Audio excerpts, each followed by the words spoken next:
30 lira üstünde otursun. 2 tane doğuşum olsun. Hoca iyileşsin. Hoca.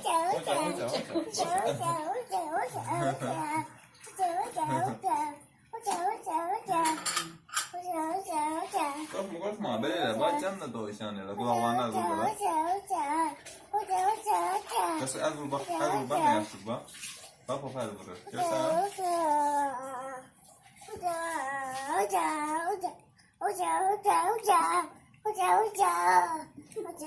Göster eşek değildi o doğuşandı.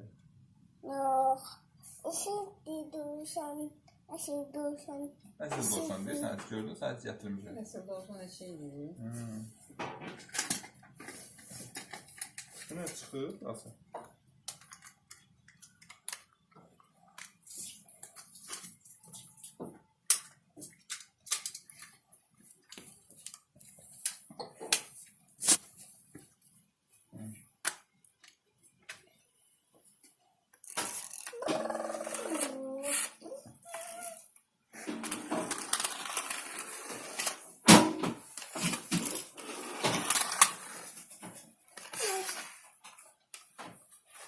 Elin kendisi boş oralara boşaltacağım.